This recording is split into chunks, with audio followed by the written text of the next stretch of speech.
Ada dua hal di dunia ini yang kita pernah melakukannya, tapi kita tidak mengetahuinya, yaitu saat pertama kali kita membuka mata dan saat terakhir kita memejamkannya. Kematian adalah hal yang pasti bagi setiap manusia. Tidak ada yang bisa lepas dari kematian.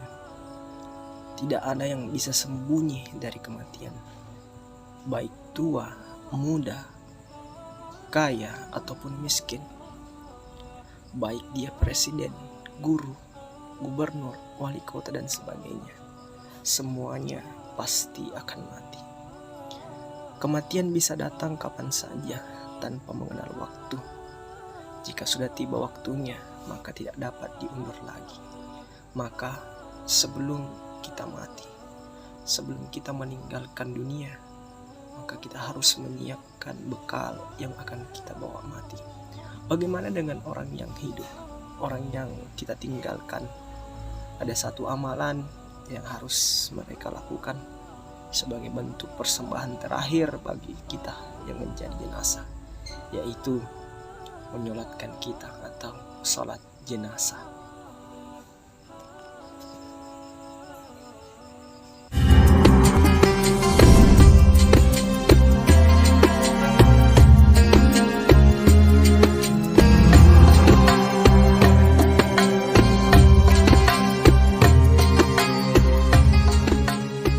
Bismillahirrahmanirrahim. Assalamualaikum warahmatullahi wabarakatuh. Alhamdulillahirabbil alamin. Wassalatu wassalamu ala asrafil anbiya'i wal mursalin sayyidina Muhammadin wa ala alihi washabbihi ajma'in, amma ba'd. Baiklah, pada kesempatan kali ini saya atas nama Aji Restu Adityawan, mahasiswa program studi pendidikan agama Islam pasca sarjana Institut Agama Islam Negeri Parepare. Dalam kesempatan kali ini saya akan membahas tentang panduan lengkap sholat jenazah sesuai dengan tuntunan Rasulullah Muhammad SAW. Video presentasi ini dibuat sebagai bentuk pemenuhan tugas dalam mata kuliah praktek teknologi dan media pembelajaran pendidikan agama Islam yang diampu oleh Bapak dosen Bapak Dr. Haji Muhammad Saleh MAG.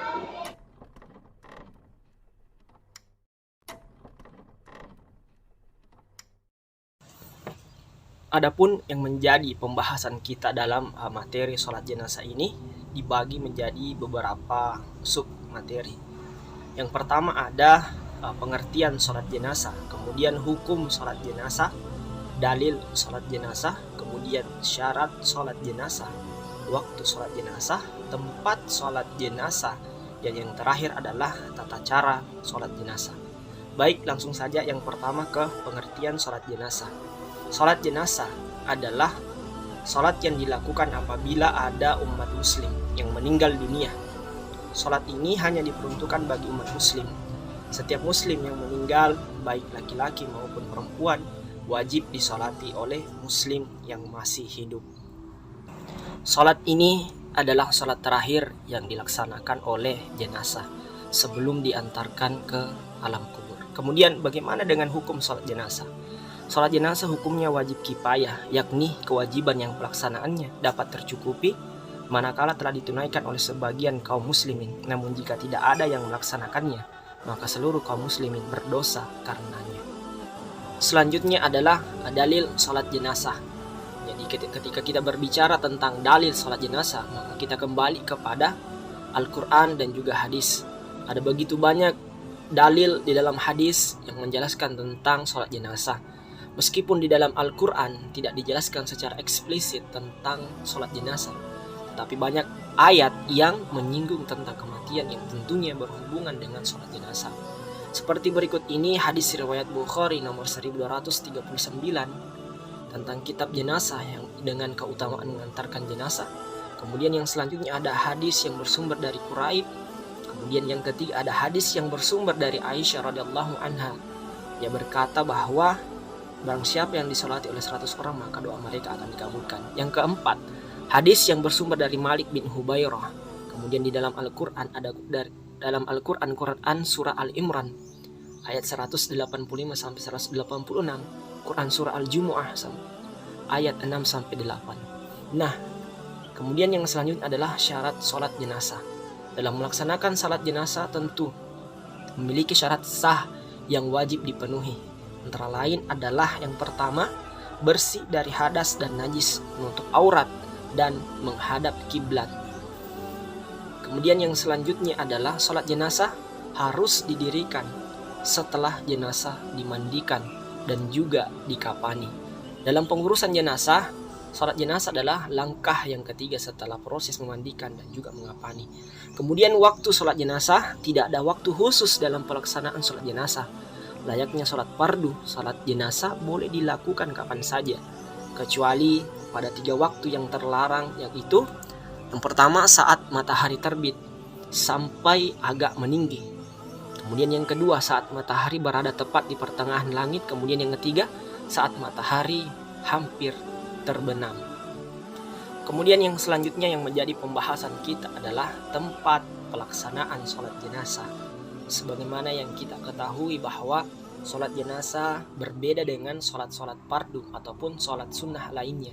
Yang menjadi ciri khas dari sholat ini adalah yaitu hanya dilaksanakan dengan 4 kali takbir. Adapun tempatnya bisa dilakukan di mana saja, di tempat-tempat yang layak untuk melaksanakan sholat, termasuk di dalam masjid, di rumah, ataupun di kuburan.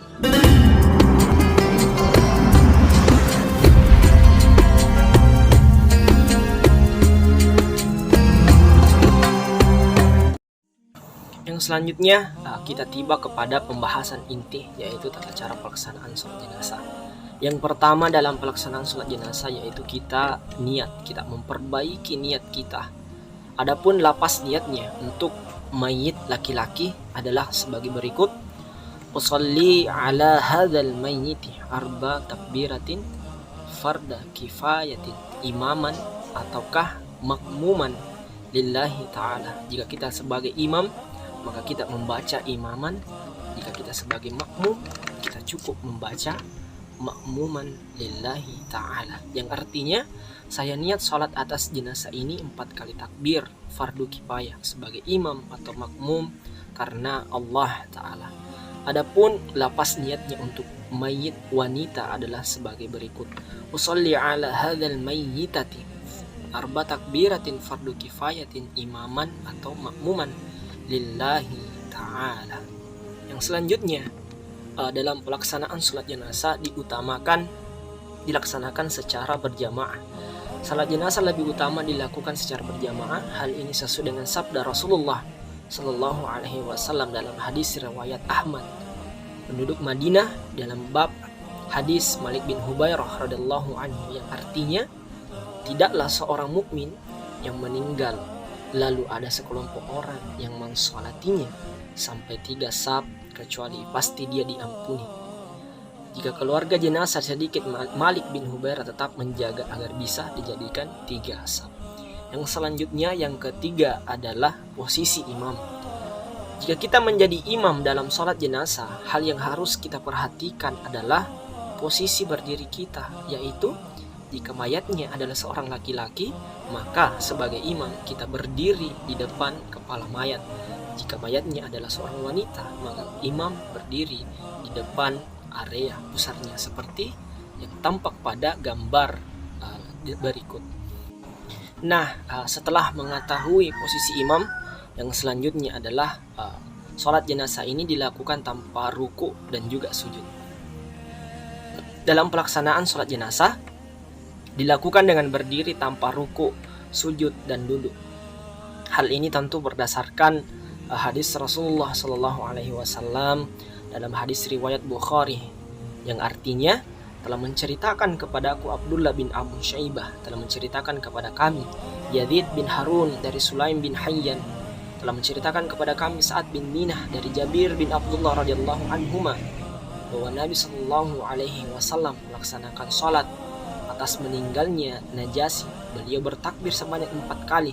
Hadis ini kemudian diperkuat oleh Abdus Somad. Kemudian langkah yang selanjutnya adalah takbir pertama. Setelah berniat berdiri tegap dan imam sudah siap, maka langkah selanjutnya adalah melakukan takbir sebanyak 4 kali. Pada takbir yang pertama kita membaca surat Al-Fatihah. Adapun artinya adalah dengan nama Allah yang Maha Pengasih lagi Maha Penyayang. Segala puji bagi Allah, Tuhan semesta alam, yang Maha Pengasih lagi Maha Penyayang, yang menguasai hari pembalasan. Hanya kepadamulah kami menyembah, dan hanya kepadamulah kami memohon pertolongan. Tunjukilah kami jalan yang lurus, yaitu jalan yang Engkau ridhoi, bukan jalan mereka yang Engkau murkai, dan bukan pula jalan mereka yang Engkau sesatkan. Dalam membaca surah Al-Fatihah ini, imam ataupun makmum dianjurkan untuk membacanya secara sir ataukah dipelankan. Jadi berbeda dengan sholat fardu isya ataupun maghrib dan juga subuh yang pembacaan surahnya dikeraskan, tetap dalam sholat jenazah suara disirkan. Kemudian pada takbir yang kedua, setelah takbir pertama membaca surah Al-Fatihah, pada takbir kedua kita membaca salawat kepada Nabi. Ada begitu banyak macam salawat, yang salah satunya adalah salawat Ibrahimiyah sebagai berikut. Allahumma salli ala sayyidina Muhammad wa ala ali sayyidina Muhammad kama sallaita ala sayyidina Ibrahim wa ala ali sayyidina Ibrahim wa barik ala sayyidina Muhammad wa ala ali sayyidina Muhammad kama barakta ala sayyidina Ibrahim wa ala ali sayyidina Ibrahim fil alamin innaka Hamidun Majid.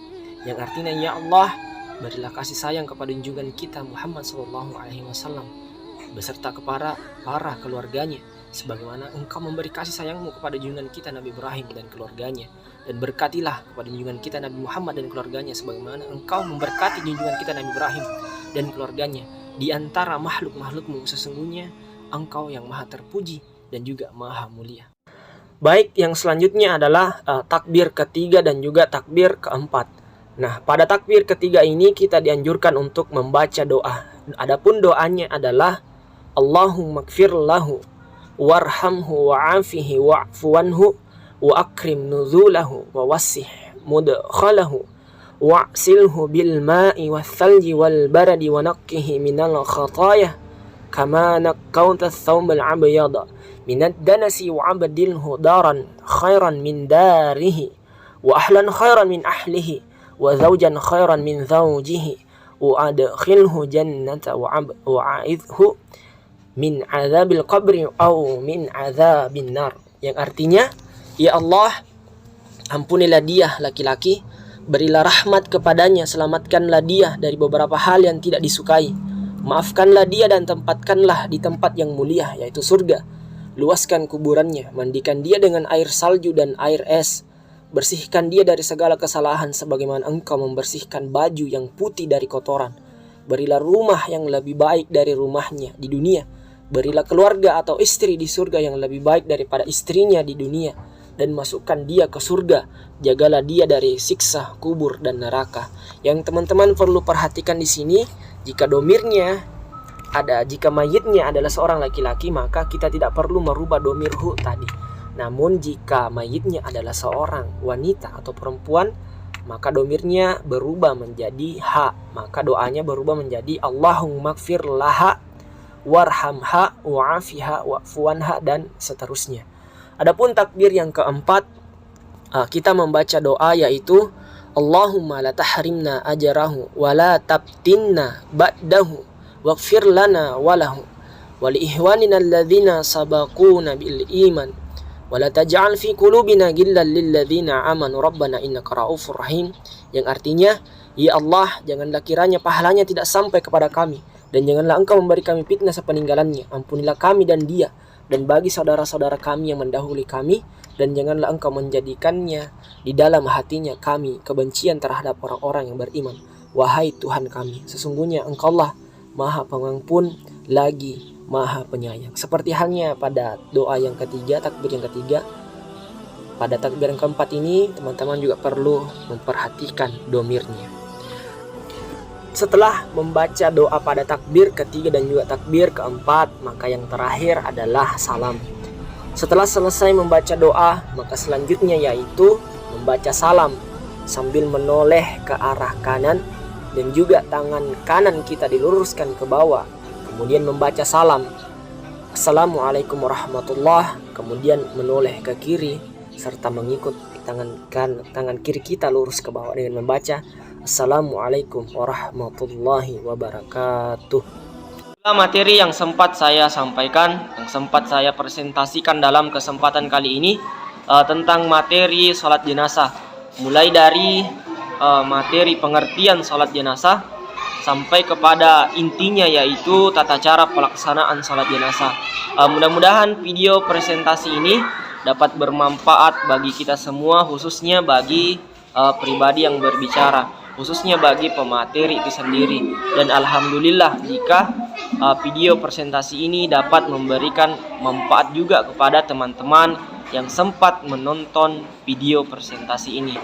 Akhir kata dari kami, jika ada kata-kata dalam video ini yang sifatnya tidak berkenan, artinya menyinggung pribadi tertentu, kami mohon maaf yang sebanyak-banyaknya. Dan juga ucapan terima kasih kepada teman-teman yang sempat menonton video presentasi ini. Akhirul kalam, Allahumma muwaffiq ila aqwamit thariq. Assalamualaikum warahmatullahi wabarakatuh.